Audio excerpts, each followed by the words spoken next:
Before creation learned to speak, there was silence. Before thunder and fire, before kings and wars, there was only the stillness between breaths, the moment when existence waited to begin again. From that silence came death, not as an ending, but as balance. Death was never punishment, it was order, the heartbeat of eternity. In the oldest myths, death was not feared but revered. To the ancients, it was the mirror of life, the truth that gave living its meaning. And in that mirror, two gods came to rule the unseen, Anubis and Hades. One weighed the soul, the other ruled its destiny.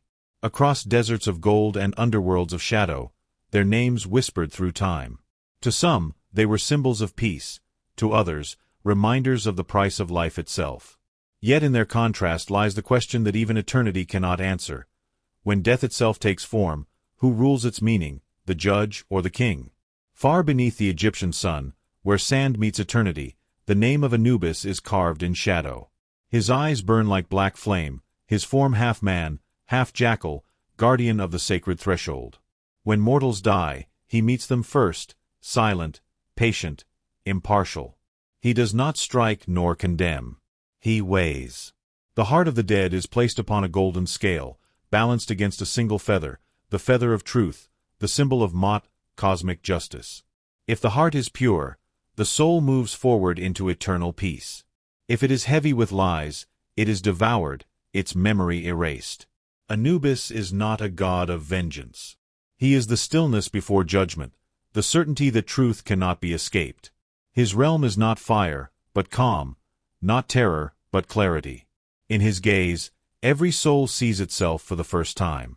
Far from the sands, beyond the mountains of Greece, another silence waits, colder, heavier, endless. There lies the kingdom of Hades, the lord of the underworld. His throne sits in shadow, surrounded by rivers of memory and sorrow. The dead do not fear him, they simply arrive, as all things must. Hades does not judge, he governs. He does not ask who is worthy, for to him all who die are equal. His realm is law, unbending and eternal. The Greeks called him the unseen, for even his power prefers quiet. He is not cruel. He simply keeps the world in balance by holding what life must one day release. Where Anubis searches for truth, Hades preserves the consequence of it. One guides the passage, the other guards the end. And so the worlds of Egypt and Greece remain divided, one by sand, one by stone, yet beneath both, the same silence reigns. Between them lies a question that no mortal or god can ignore. What is death, judgment, or surrender? The winds of eternity stir. In the dunes of Egypt, priests whisper the names of the dead, guiding them through the Duat, the realm of transition. Beneath Greece, the shades of heroes cross the river Styx, their memories dissolving into the still waters. Two gods, two paths, one truth. Death is not an end, but a choice of meaning. Anubis watches with eyes of midnight, his golden scales glinting with starlight. Hades listens from his throne of obsidian, the echo of every soul reaching his hall. Neither smiles, neither weeps. For both know the same truth, that even gods must one day face the silence they command. Before creation was fire. Before thunder was order. But before all things, there was death. And it was beautiful. The sands fall silent. The underworld stirs. The guardians of eternity awaken. And once more, death remembers its kings. Far beneath the burning Egyptian sun, where the air ripples like a living spirit and the sand stretches beyond sight, lies a truth older than memory. It is said that every grain of desert remembers a name, and in that endless sea of gold, one name reigns above all others, Anubis. His presence is carved into eternity, neither born nor dying, but forever watching, forever guiding. In the time of the pharaohs, when the boundary between the living and the dead was as thin as breath, Anubis stood at the edge of that veil. Half man, half jackal, his black form shimmered beneath the starlight, eyes glowing faintly with divine calm. To mortals, he was not terror, but comfort. He did not take life, he received it. His was the hand that guided the last journey, the voice that whispered when all others fell silent. Anubis walked the roads of sand and shadow, guarding tombs and temples from those who would defile them. The jackal was chosen as his form because it roamed the cemeteries, a guardian of the silent cities of the dead. To see one in the desert night was not a curse, but a blessing. It meant the god was near, that the departed were not alone. In the depths of every tomb, his image was painted in black and gold.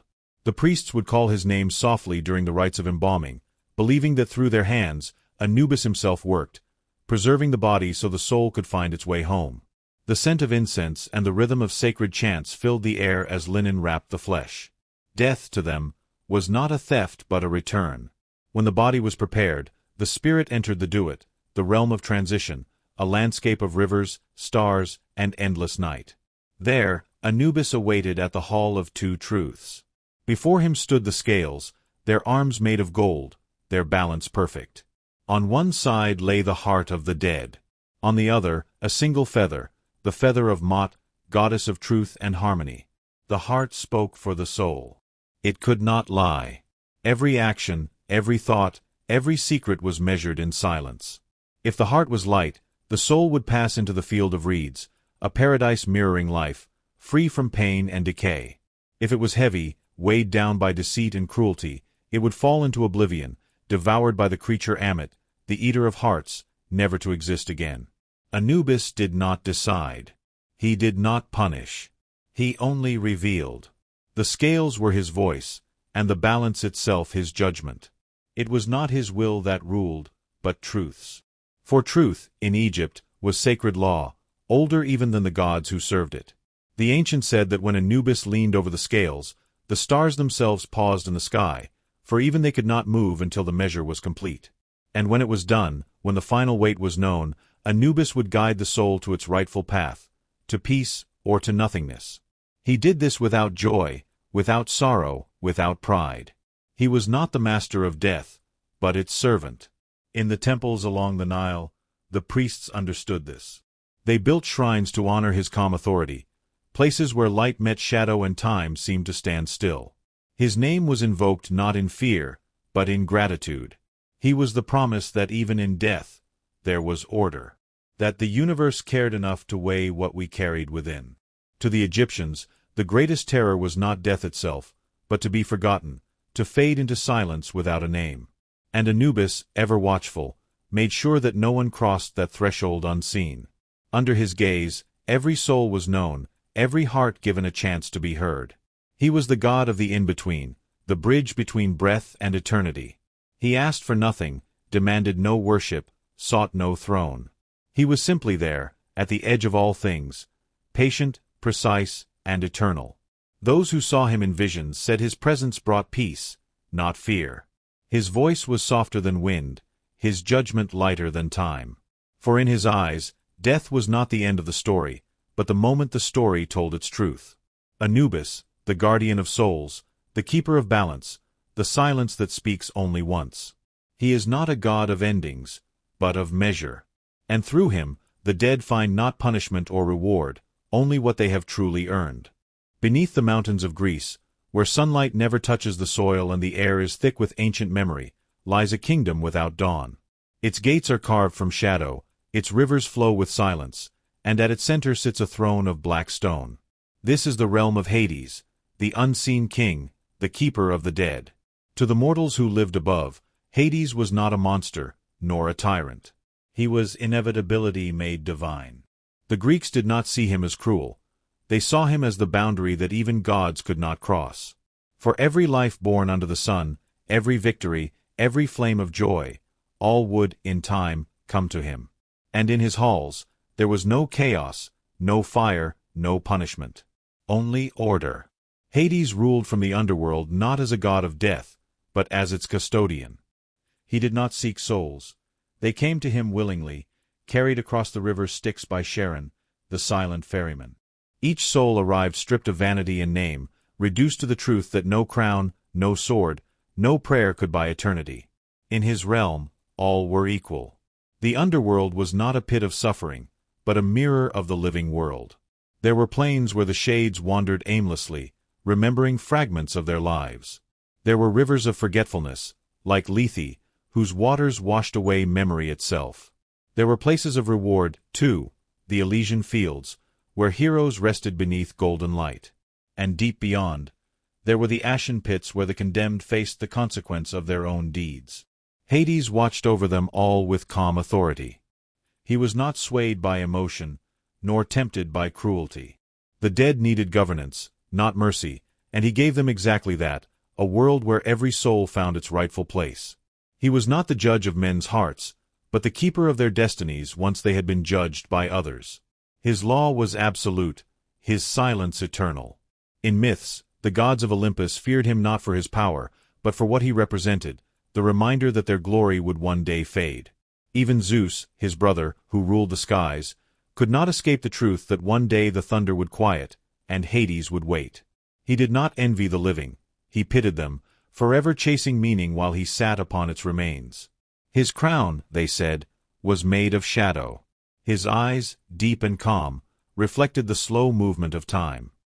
He did not walk among men often, for mortals were not meant to look upon the end of all things. Yet when he did appear, the world seemed to pause. His footsteps did not echo. His presence was weight, a stillness that made even the wind forget its path. Unlike the gods who ruled the heavens or the seas, Hades sought no worship. He did not demand temples filled with song. The few that honored him did so in whispers, lighting lamps in caverns, far from the noise of mortal life. To speak his name aloud was to acknowledge what everyone feared but could not deny, that all roads lead downward, and that even in silence there is rule. And yet, within that stillness, there was justice. Hades did not take, he maintained. He did not curse, he preserved. Every soul that entered his realm remained under his protection, beyond the reach of suffering or divine rivalry. In the underworld, there was no hunger, no sickness, no deceit. The body was gone, the pain forgotten, the soul unburdened. The poets wrote that when Hades lifted his gaze, the living world shuddered, as if remembering that it, too, would fall silent one day. But Hades himself did not shudder. He knew that endings were not cruelty, they were necessity. Without him, life would have no boundary, and without boundary, no meaning. The tale of Persephone revealed the depth of that truth. When he took her into his realm, it was not for dominance, but for balance. Her return each spring marked the cycle of life, her absence the stillness of winter. Through her, he taught the living that death is not destruction, it is pause. The promise that all things must rest before they can bloom again. Hades, the invisible king, the ruler of what lies beyond. His realm does not shout, it whispers. His justice does not burn, it endures. He is not the god of punishment, but of permanence. The eternal caretaker of what remains after all else has faded. In the end, he does not fight death. He is its shape. The still hand that closes the circle, the shadow beneath every sunrise. For without him, even the light would lose its meaning. Between the golden sands of Egypt and the silent caverns of Greece, two realms breathe in opposite rhythms. One shines beneath eternal sunlight, where the souls of the dead are measured in truth. The other dwells in eternal shadow, where the souls of all find their resting place. Between them stands the great law that binds both, the law of death itself. Anubis and Hades do not command the same domain, yet both rule what lies beyond life. Their powers are not measured in destruction, but in control, mastery over the one force that even gods cannot escape, death. In Egypt, the power of Anubis is moral. He rules not through command but through justice. His strength lies in discernment, in the divine ability to separate purity from deceit. His realm, the Duat, is a place of passage, where every soul faces its truth. It is filled with rivers of stars, fields of twilight, and gates guarded by spirits who test the dead's knowledge of sacred words. But above all else, the Duat is a mirror. What a soul sees there is not punishment. It is itself. Anubis does not wield thunder or flame. His weapon is balance. His tool, the scale. In his hand, power is restraint, and judgment is clarity. The Egyptians believed that the scales themselves were alive, divine instruments that could sense the tremor of a lie, the faintest shadow of sin. When the heart was placed upon them, it was the universe that weighed it, not the God who stood beside it. In that moment, Anubis was both witness and guardian. The golden scales glowed with the light of Mot, the goddess of truth. The feather upon them represented cosmic order, the pattern that holds stars, gods, and men in harmony. A heart lighter than the feather moved forward to the field of reeds, where eternity was gentle and kind. But a heart heavy with falsehood sank into darkness, where Amit, the devourer, waited with the patience of time itself. Hades, in contrast, wields the power of authority. His realm is not a passage, but a destination. Where Anubis tests, Hades preserves. The Greeks understood death as structure, not judgment, but consequence. Every action in life carved a place in the underworld, and Hades' power was to maintain that order unbroken. In his hand rests the scepter of dominion, symbol of permanence and sovereignty. He does not measure hearts, he holds them in their rightful stations. Beneath his rule lie many regions, each a reflection of the soul's nature.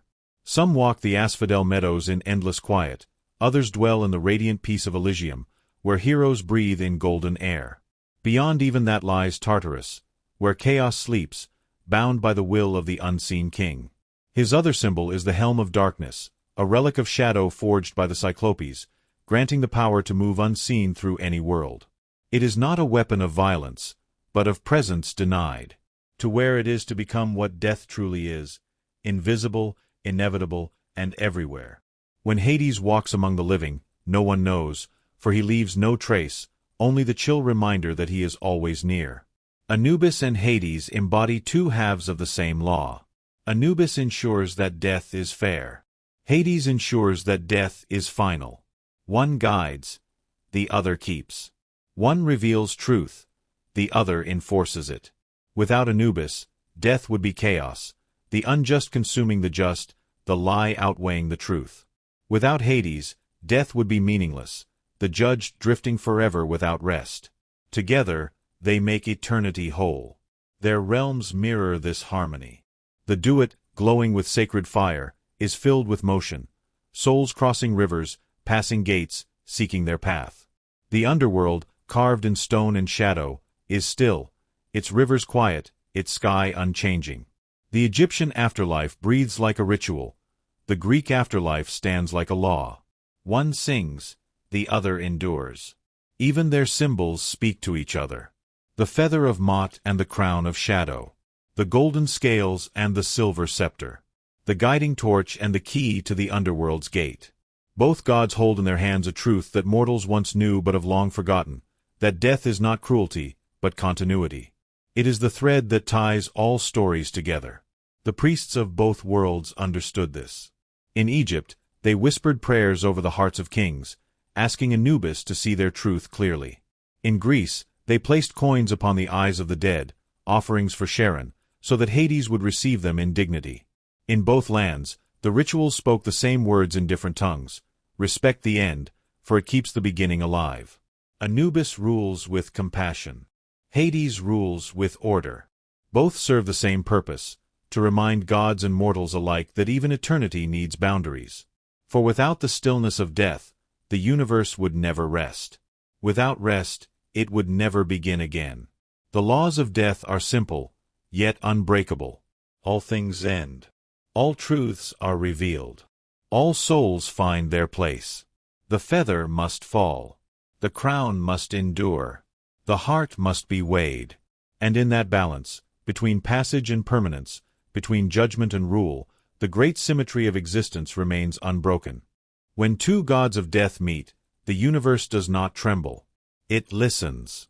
For the encounter between Anubis and Hades is not a battle of might, but of meaning, two laws of eternity gazing into one another across the silence they both command. In the place where desert meets shadow, the air stands still. The sands of the duet merge with the black stone of the underworld, gold fading into silver, warmth dissolving into chill. There is no sun, no moon, only a dim glow that seems to come from within the ground itself, the light of souls passing between realms. And in that light, two figures appear. Anubis walks from the horizon of stars, his steps silent on the sand. His eyes are calm, his scales resting at his side. From the darkness beyond the rivers comes Hades, tall and still, his crown gleaming faintly in the mist. Neither speaks at first. Between them stands not rivalry, but recognition. Both have ruled too long to mistake power for purpose. The silence stretches. Then Anubis speaks, his voice steady, deep as the dunes. Your realm is vast, Lord of Shadows. But tell me, what becomes of the soul when law forgets mercy? Hades looks upon him, his expression unmoving. His words carry no anger, only weight. Mercy without order is chaos. Judgment may comfort, but it cannot hold the world together. I do not decide what is right, Anubis. I keep what remains when right and wrong have ended. Anubis studies him for a moment. The glow of Mot's feather flickers faintly at his side. Then you preserve the consequence, he says, and I reveal its cause. Hades inclines his head slightly, as if acknowledging truth. You weigh hearts, he replies. I hold them. One without the other would undo creation. The ground trembles, not in violence, but in agreement. The realms that surround them blur, the Duat and the Underworld folding together like reflections on dark water. The voices of countless souls whisper through the air, their tones merging into a single endless breath. Both gods listen. They have heard these voices before, prayers, regrets, cries of remembrance. The sound of what mortals call the end. Anubis looks toward the horizon where the sands fade into mist. Every soul I guide believes it can speak truth, he says. But truth is a fragile thing. It bends beneath the weight of what it fears. Hades turns his gaze to the slow rivers of his realm. And fear, he answers, is what makes them human. I have watched kings and beggars come to me the same. Only fear makes them equal. The light between them brightens, golden and silver strands weaving together. The air grows thick with memory. They see themselves mirrored, not as rivals, but as the same eternal force divided into two meanings. Anubis lifts his hand, and the scales rise from the dust. The feather glows softly on one side, the shadow of a heart on the other. Each life, he says, must be weighed by what it has carried: love, cruelty, deceit. Truth alone gives the soul its shape. Hades lowers his scepter, pressing it lightly against the ground. The earth hums, and the rivers of souls still. And each soul, he replies, must find its place. Without a keeper, truth would scatter, lost to the wind. The two gods stand, the scales and scepter glowing brighter until the light around them fades into pure white. The souls stop whispering. There is only stillness. For a moment, even time forgets to move. And in that stillness, the truth of death reveals itself, not as punishment or peace, but as understanding. Anubis and Hades are not enemies, nor opposites. They are the two faces of one law, that every end must be measured, and every truth must rest. Anubis represents the conscience of death, the moment of reflection when the soul confronts itself. Hades represents the structure of death, the permanence that keeps existence from unraveling. Together, they form the rhythm of eternity. One breathes meaning into the end. The other ensures the end remains unbroken. The light fades. The realms separate once more, the golden sands returning to Egypt, the silver caverns sinking back into Greece. The gods stand apart again, but something in the silence has changed.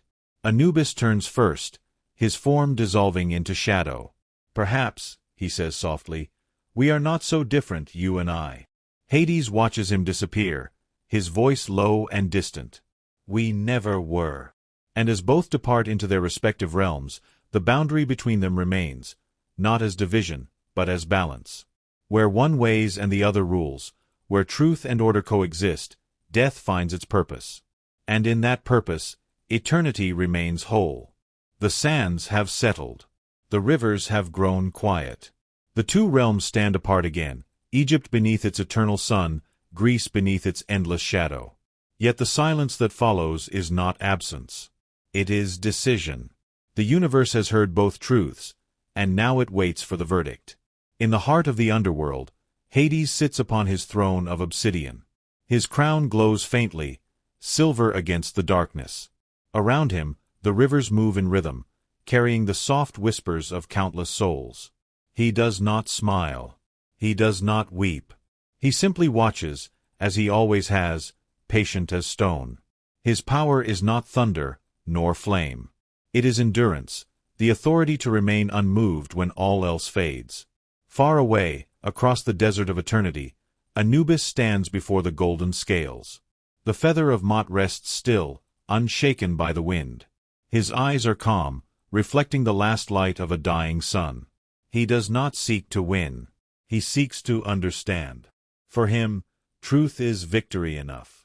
And in that distance between them, something begins to shift. The universe speaks, not in words, but in balance. The laws of death reveal their order. Anubis, guardian of passage, weighs the heart of creation. Hades, keeper of permanence, guards its result. Both are essential. But one, the voice whispers, rules the foundation of eternity itself. Death cannot only weigh. It must endure. For even truth must live within order, or it is nothing but light without shape.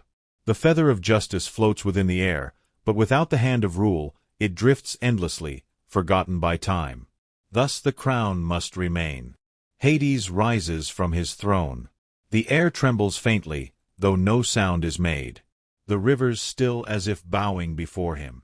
In that silence, the weight of eternity finds its center. He does not claim victory. He simply accepts what always was. That order is the body of truth, and truth is its breath. Anubis closes his eyes. The golden scales fade into shadow. In his calm gaze, there is no sorrow, only understanding. The law he serves is not broken. It is fulfilled. The balance he protects now rests in the hands of the king who will keep it. Hades turns toward the darkness that surrounds his realm. His crown glows brighter, and the mist parts to reveal an endless horizon of souls moving in peace. He rules not as conqueror, but as caretaker, the invisible monarch of the inevitable. Every whisper, every name, every memory that was ever lost finds its silence beneath his gaze. The verdict is spoken in stillness. Hades, the unseen one, is crowned the king below all kings. Yet this victory carries no pride. It is not glory that defines him, but responsibility. His realm is not of praise or conquest, but of balance maintained through eternity. For even gods must serve something greater than themselves. And for Hades, that something is order. He knows the burden of forever, to guard what no one else can, to keep the universe whole by never allowing it to collapse into chaos. The Greeks called him stern, unyielding, cold. But beneath the stone of his rule lies compassion, the quiet mercy of structure, the understanding that to let everything continue, something must remain unmoved. Above, the world turns. The Nile flows once more beneath the starlit sky. In Egypt, the priests light candles for the dead, whispering the name of Anubis. In Greece, the poet speaks softly of Hades, who waits in shadow yet harms no soul. Both gods are remembered, both revered. But it is the unseen king who holds the last breath of every being within his dominion. In the end, Anubis guides. Hades keeps. One reveals truth, the other sustains it. The scales and the crown, the feather and the scepter, each serves the other. But in the hierarchy of eternity, the keeper must reign above the judge. For judgment passes, yet the realm remains. The underworld glows faintly, not with flame, but with quiet light, a silver dawn that never rises, a peace that never ends. And there, upon his throne, Hades closes his eyes. His voice is a whisper in the dark, barely more than breath. All things find me, he says, and in me they rest. The world above continues, but the silence below holds it steady. Thus ends the verdict. Hades, eternal and unseen, reigns as the king below all kings. The silence that follows the verdict is unlike any other. It is not empty, but alive, filled with memory, balance, and the echo of what has been understood. The gods have spoken without words, and the universe listens. The underworld breathes slowly, its rivers glowing faintly beneath the eternal stone. The crown of Hades gleams once more, though softly, as if even its light understands restraint. The king below all kings sits in quiet reflection, watching the endless current of souls move through the calm waters. There is no triumph in his gaze, no pride, no hunger for worship. Only duty, constant and unmoving. Far across the sand, the temples of Egypt stand in golden dusk. The image of Anubis, carved upon their walls, glows in the fading sun. His scales rest in balance, untouched by wind or shadow. The priests light their torches, whispering the sacred words that have outlived empires. They do not pray for victory or for salvation. They pray for guidance, that the souls of the dead may find truth before they rest in the realm beyond. In this stillness, death no longer feels like an ending. It feels like rhythm. Each life that begins sends ripples through the eternal dark, and each life that ends returns its breath to that same quiet sea. It is not destruction that defines the gods of death, but their devotion to order, to meaning. Anubis weighs what is true. Hades keeps what endures. Together, they preserve the cycle that allows creation itself to exist. For if nothing ever ended, nothing could begin again. The myths say that when the wind blows through a tomb, or when waves break softly upon a lonely shore, those are the echoes of their voices. One asking, "What is your truth?" The other answering, "What remains of it?" And between those two questions, every mortal life finds its measure. The ancient world understood this better than the living ever could. They built temples, not to escape death, but to speak with it. To remember that eternity does not belong to the living or the dead, it belongs to both. The scales and the crown, the heart and the stone, the sand and the shadow, all are pieces of the same design. Now, as the last torches burn low in the temples of the Nile and the rivers of the underworld drift into calm, the universe itself seems to exhale. The balance has been restored. The gods return to their silence, and the world above continues, unaware of the divine stillness holding it steady. But the echo remains. It hums in the space between heartbeats. It hides in the moment between breaths. It lives in the fear of forgetting, and in the comfort of being remembered.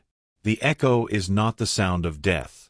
It is the voice of balance, the reminder that even in endings, there is beauty. The sands settle once more. The rivers sleep. The scales and the throne fade into myth, yet their truth endures. Death does not end life. It completes it. The gods who rule it do not take, they preserve. They are not darkness, but definition, the reason the stars can burn, the reason the dawn can return. And so, when night falls and the world grows still, those who listen closely might hear it, the faint breath of eternity, the quiet question that every soul must one day answer. What will your heart weigh when the scales are raised? What will remain when your truth is set before the King below all kings? The wind carries the question onward, through temple and cavern, through time and silence, until it reaches the world of the living once more. If this story stirred something within, let that echo be heard. Let it guide thought, reflection, remembrance. Honor the gods not through fear, but through understanding, for in their silence we find our own. Like the feather, like the crown, let the balance hold. And in the hush between heartbeats, remember this: every truth, every life, every soul returns home.